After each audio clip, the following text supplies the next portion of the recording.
நீதிமானுடைய வாசஸ்தலத்தையோ அவர் ஆசீர்வதிக்கிறார். அல்லேலூயா.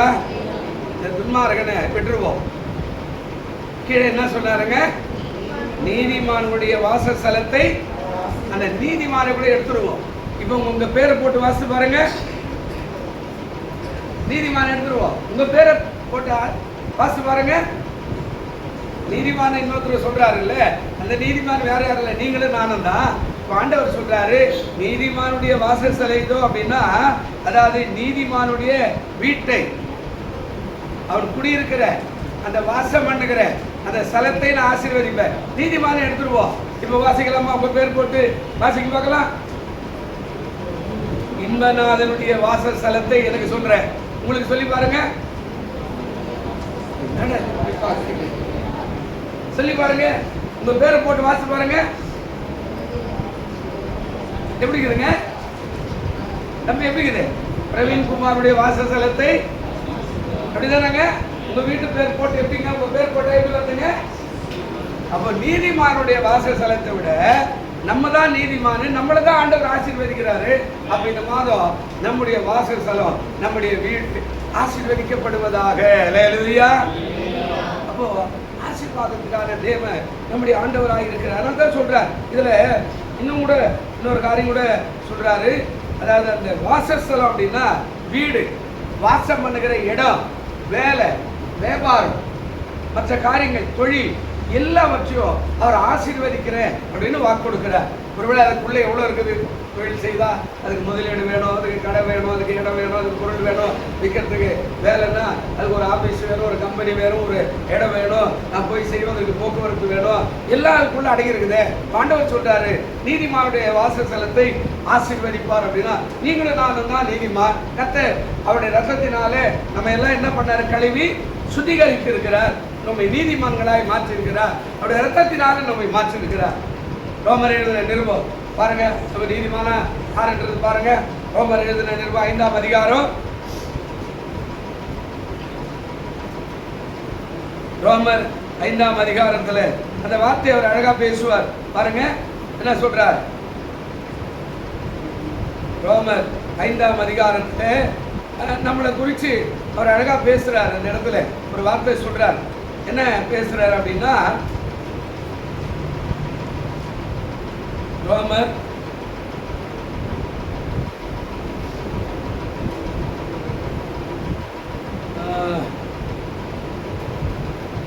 8ஆம் அதிகாரம் 30வது வசனம் வாசிங்க. எவர்களை முன்குறித்தாரோ அவர்களை அழைத்தும் இருக்கிறார், எவர்களை அழைத்தாரோ அவர்களை நீதிமான்களாய் மாற்றி இருக்கிறார். அல்லேலூயா. அழைத்த நம்ம தானே அழைச்சுக்கிறாரு. நம்ம கிருபை செய்தார். 6ஆவது மாதம் நம்ம நீதிமானாய் மாற்றி இருக்கிறார் ரத்தத்தினால கழுவி. ஆமா, இன்னொரு இடத்துல அதை சொல்றாரு, நம்ம பாவிக்கு யாரும் வரவில்லை, நீதிமானுக்காக ஒருவன் மறிக்கிறது உண்டு, ஆனா பாவியா இருக்கிறதுக்கு யாரும் மரணத்தை முன்னாடி வரமாட்டாங்க.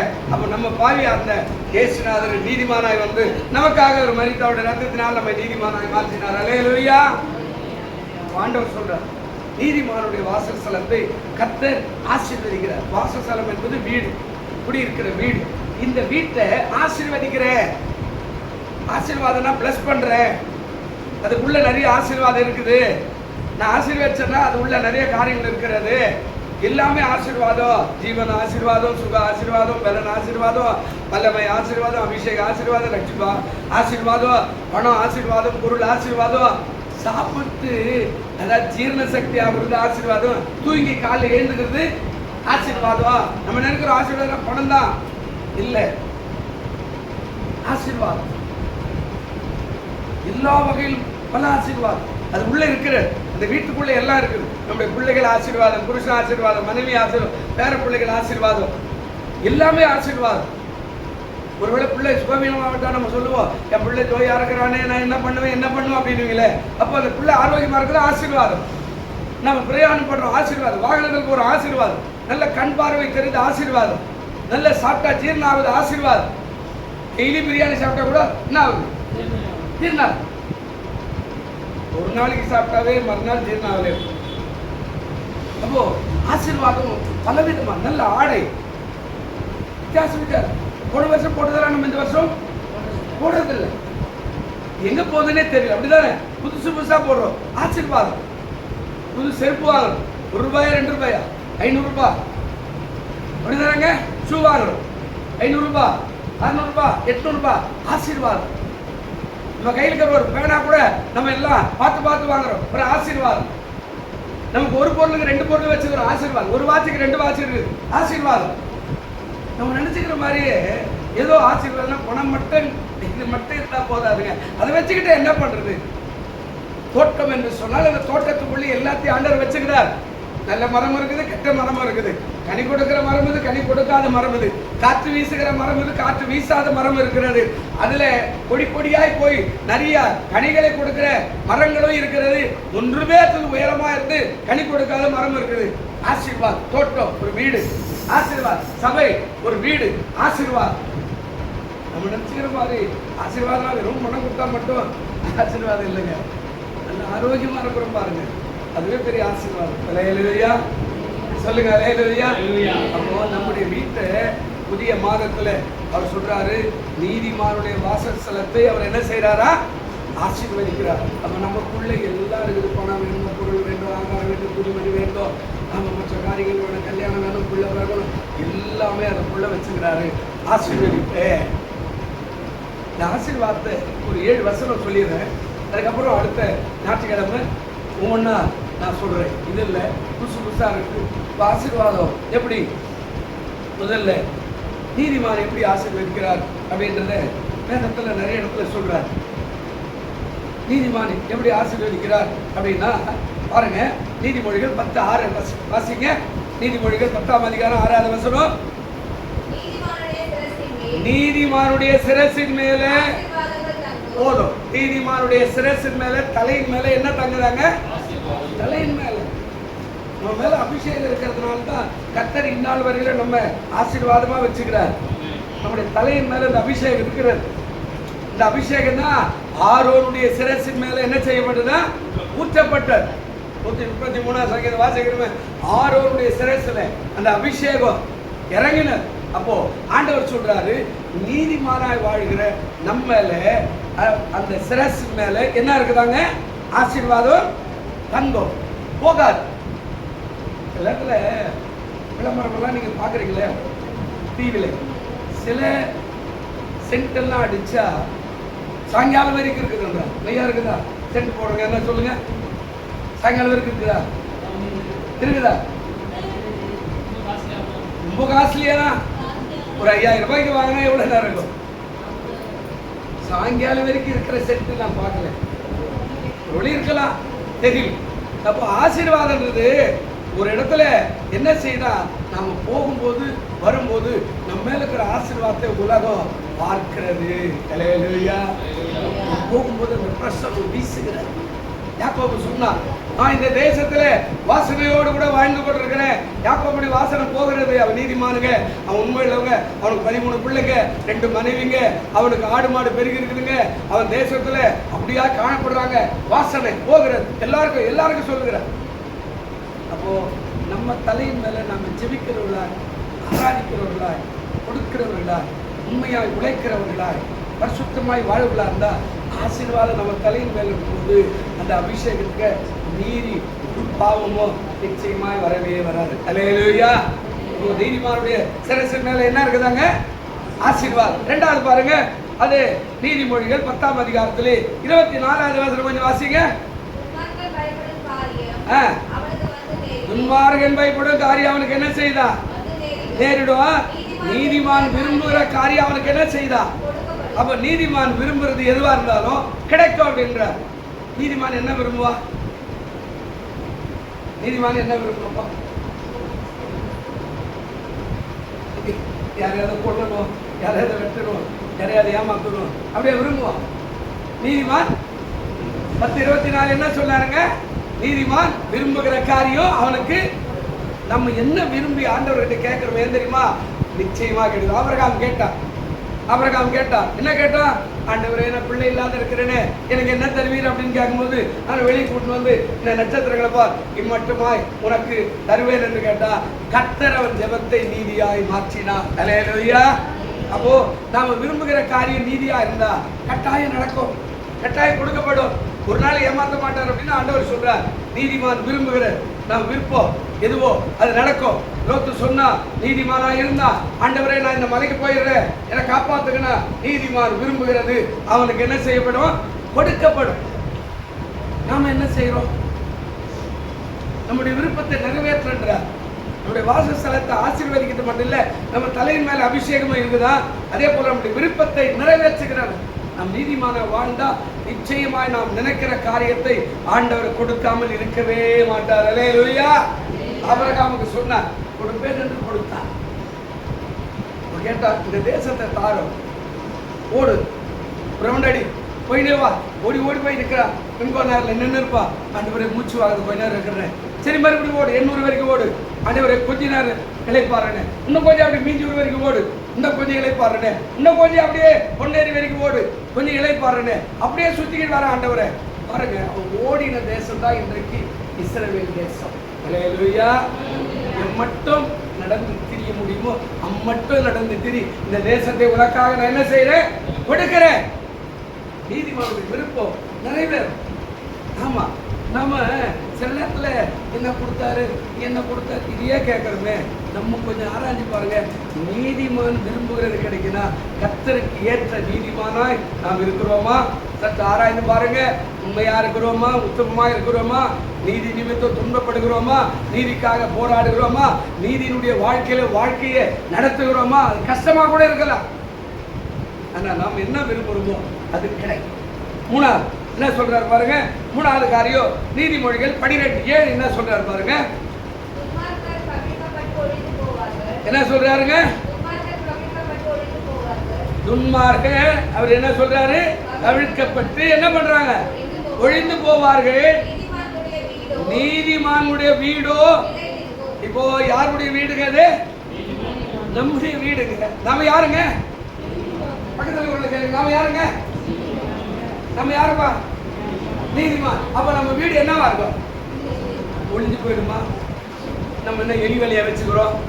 இல்ல நம்ம என்னவோ கல் வீடு கட்டிக்கிறோம்? அதெல்லாம் இல்ல. நம்முடைய வீடு என்பது நம்முடைய குடும்பம். அல்லேலூயா. ஆண்டவர் சொல்றார் நீதிமானுடைய வீடு என்னவா இருக்குங்க? நிலைத்திருக்கும், அசையா. அதுதான் ஆண்டவர் சொன்னார். இந்த கல்லின் மேல் மோதுகிறவன் வசனம் தெரியலையா? இந்த கல்லின் மேல் மோதுகிறவன் நொறுங்கி போவான். இந்த கல் எவன் மேல் மோதுகிறதோ நம்ம மேல மோதி நம்மளை மேற்கொள்ளணும், நான் முடிச்சிருவேன், நான் தீர்த்துருவேன், கர்த்தர் அவனை நொறுங்கு பண்ண வல்லவரா இருக்கிறார். அல்லேலூயா. நம்ம நீதிமான வாழும், நம்ம நீதிமானுக்காய் நம்ம வாழ்க்கையை அர்ப்பணிக்கும் போது ஆண்டவர் சொல்றாரு நிச்சயமாக நீதிமானுடைய வீடு என்ன செய்யுங்க? குடும்பம் நிலைக்கும், பிள்ளைகள் வளரும், பிள்ளைகள் கல்யாணம் பண்ணும், பிள்ளைகள் பேர பிள்ளைகளாக மாறும். பாருங்க, எல்லா ஆசீர்வாதங்களும் பெருகும். அவனுடைய சந்ததி சந்ததி சந்ததி சந்ததியாய் மாறும். ஆண்டவர் சொல்லுகிறார் இனிமையானவர்களுக்கு வீடு வாசலை நான் என்ன செய்யறேன்? உண்டாக்குகிறேன். இன்னொரு இடத்துல சொல்றார் மலடிய பிள்ளைதாச்சை நான் என்ன செய்யறேன்? மாற்றுகிறேன். இன்னொரு இடத்துல சொல்றார் உன் பிள்ளைகள் கர்த்தரால் போதிக்கப்பட்டிருக்கோ. இன்னொரு இடத்துல சொல்றார் உன் சந்ததி வானத்து நட்சத்திரங்களை போல இருக்கும். அப்போ நீதிமானுடைய வீடு எப்படி இருக்குங்க? நிலைத்திருக்கும், ஸ்ட்ராங்கா, அசைக்க முடியாது. அங்கே ஜெபம் இருக்கும், அங்கே வேத வாசிப்பு இருக்கும், அங்கே ஆராதனை இருக்கும், அங்கே உண்மை உத்தமா இருக்கும், அங்கே பரிசுத்தம் இருக்கும். அந்த வீட்டை அசைக்கிறது என்பது கண்மலையின் மேல கட்டப்பட்ட வீடாக அது மாறிடும். அப்போ நம்ம நினைக்கிறோம் என் வீடு சரியா இல்லை, என் பிள்ளை சரியா இல்லை, என் புருஷன் சரியில்லை, அவர் இப்படி போறார் இப்படி போறார். அப்போ நம்ம ஆண்டவருக்கு என்று தன்னை நீதிமானாய் மாற்றிய ரத்தத்தை நாம் மறந்துட்டு நாமளும் உலக மனுஷன் மாதிரியே கடந்து போகும்போது நிலைக்கல. நம்ம ஆண்டவருடைய பிள்ளையா இருந்து பாருங்க, கண்டிப்பாய் நிலைக்கும். உன் சந்ததி பூமியில நிலைத்தே இருக்கும். அல்லேலூயா. மோசேக்கு சொன்னார், யோசுவாவுக்கு சொன்னார் 1000 தலைமுறைக்கு என்று என்னுடைய கிருபை இருக்கும். ஒரு தலைமுறை இல்லைங்க, 1000 தலைமுறை. எப்படிங்க?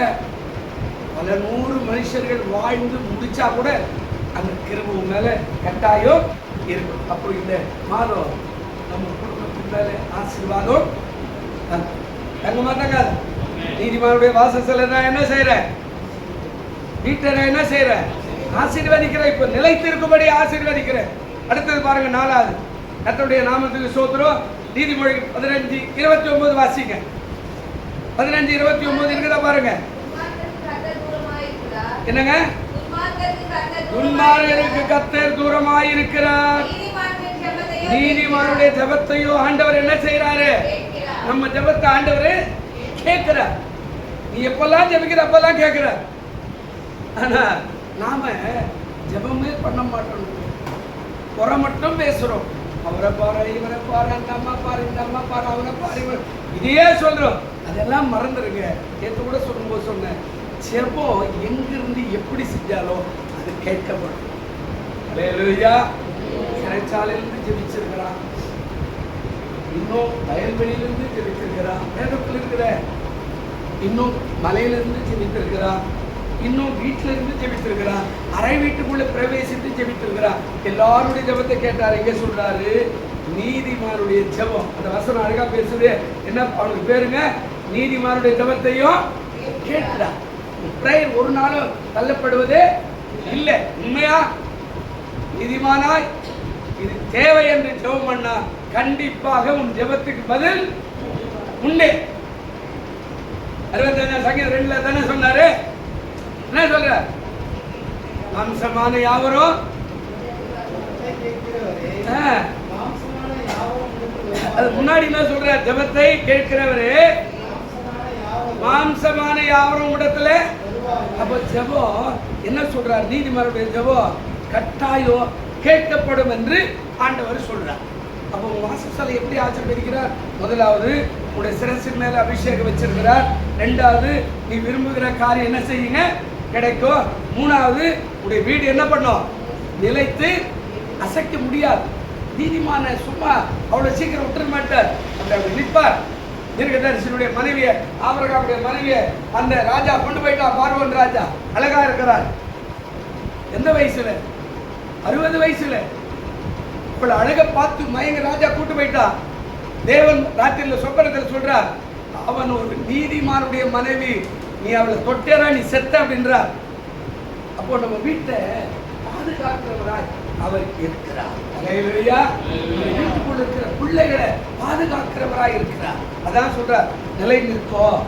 4வது சொன்னேன், அவன் ஜெபம் என்ன செய்யப்படுங்க? கேட்கப்படும். 5வது பாருங்க, சங்கீதத்துக்கு வரும். நீதிமொழி விடுவோம். சங்கீதம் 37:17 வரும். என்ன சொல்றாரு பாருங்க. சங்கீதம் 37:17 என்ன சொல்றாரு பாருங்க. துன்மார்க்குடைய புயங்கள் என்ன செய்யுங்க? முறியும். நீதிமான்களை என்ன செய்யறாருங்க?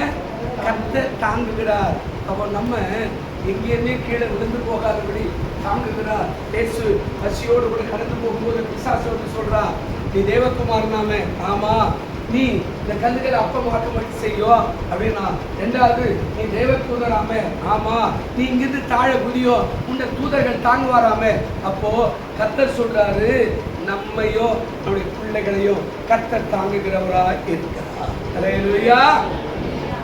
நீதிமானுடைய என்ன செய்யறாருங்க? அந்த வசனம் என்ன சொல்லுது?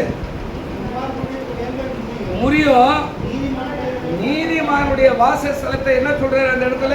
கர்த்தர் என்ன செய்யறாரா? தாங்குவார். நம்ம குடும்பத்தை தாங்குவார். நம்ம ஒருவருக்காக வானத்தில் இருக்கிற நட்சத்திரத்தை கூட நிறுத்த வல்லவராக இருக்கிறார். யோசுவா கேட்டா, நிலை நிற்பதாக சூரியன் ஒரு நாள் முழுவதும் அங்கே நிற்குது. அப்போ நம்ம தாங்குவார். நீதிமானுடைய மனைவி கை வைக்காத சொன்னது போல தாங்குவார், பாதுகாப்பார், பராமரிப்பார், உதவி செய்வார். 6வது சங்கீதம் 146 8வது வசனம் பாருங்க. சங்கீதம் 146 8வது வசனம் பாருங்க.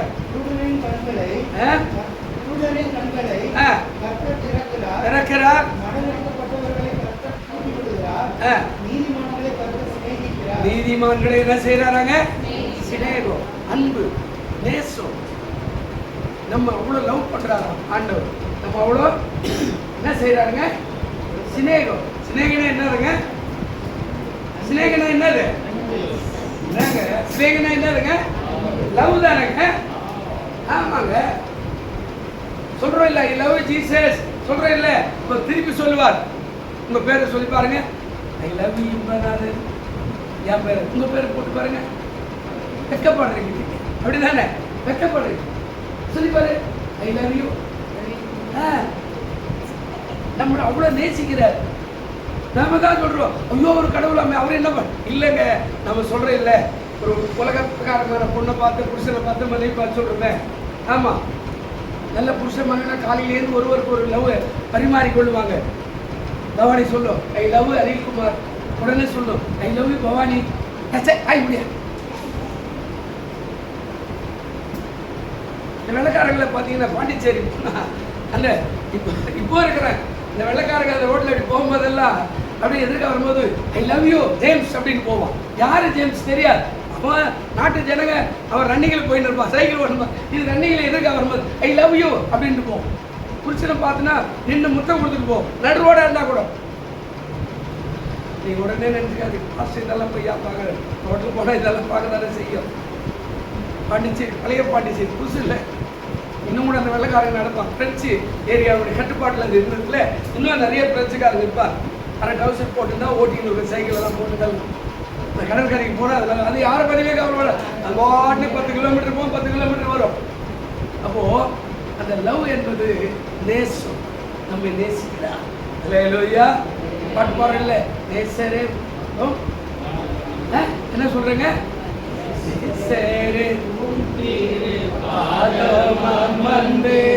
நிம்மதி நிம்மதியே போதும்.